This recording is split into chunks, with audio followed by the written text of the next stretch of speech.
জুমার দিন আসরের নামাজের পর আল্লাহ তাআলার এই দুইটি নাম ৪১ বার পাঠ করুন। আল্লাহ তাআলা আপনার সকল দোয়া কবুল করে নেবেন, আপনার সকল মনের আশা পূরণ করে দিবেন। আল্লাহ তাআলা আমাদের জীবনে দিন রাত দুটি ধারা রেখেছেন, এর মধ্যে কিছু দিন এবং রাতকে স্পেশাল করেছেন, বরকতময় করেছেন। আপনি যদি এই সময়গুলোতে সঠিকভাবে আমল করতে পারেন, আপনি দুনিয়া এবং আখিরাতে সফলতা অর্জন করতে পারবেন।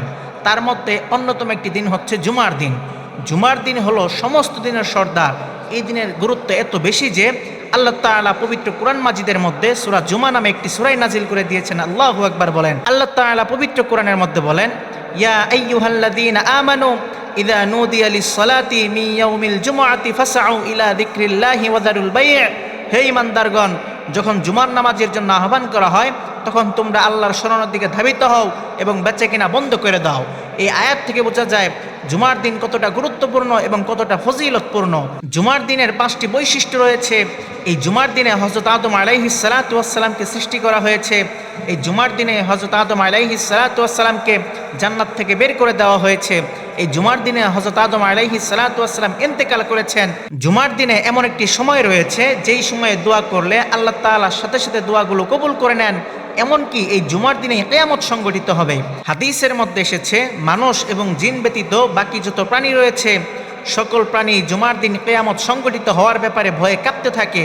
এজন্য জুমার দিনকে অবহেলা করবেন না। জুমার দিন বেশি বেশি আমল করার চেষ্টা করবেন। বিশেষ করে আপনি যদি জুমার দিন আসরের নামাজের পর আল্লাহ তাআলার এই দুইটি নাম ৪১ বার পাঠ করতে পারেন, আল্লাহ তাআলা আপনাকে এত কিছু দান করবেন যা আপনি কল্পনাও করতে পারবেন না। অনেকে আমাকে কল দিয়ে বলেন, হুজুর আমি এত দোয়া করি, আমার দোয়া আল্লাহ তাআলা কবুল করেন না, আমি এত চাই আল্লাহ তাআলা আমাকে দেন না। মনে রাখবেন, দোয়া কবুল হওয়ার জন্য কিছু নির্দিষ্ট সময় রয়েছে। আপনি যদি এই সময়গুলোতে দোয়া করতে পারেন, ইনশাআল্লাহ আল্লাহ তাআলা আপনার দোয়া কবুল করে নেবেন। ওই সময়গুলোর মধ্যে অন্যতম একটি সময় হচ্ছে জুমার দিন আসরের নামাজের পরের সময়টা। আপনি যদি জুমার দিন আসরের নামাজের পর এই একটি আমল করতে পারেন, আল্লাহ তাআলা আপনার সকল দোয়া কবুল করে নেবেন, আল্লাহ তাআলা আপনার সকল মনের আশা পূরণ করে দিবেন। আমলটি কিভাবে করবেন?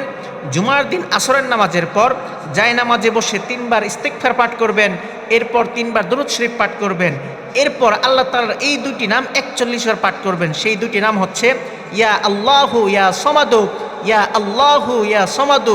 আপনি যদি আল্লাহ তাআলার এই দুইটি নাম ৪১ বার পাঠ করে দোয়া করতে পারেন, ইনশাআল্লাহ আল্লাহ তাআলা আপনার সকল দোয়া কবুল করে নেবেন।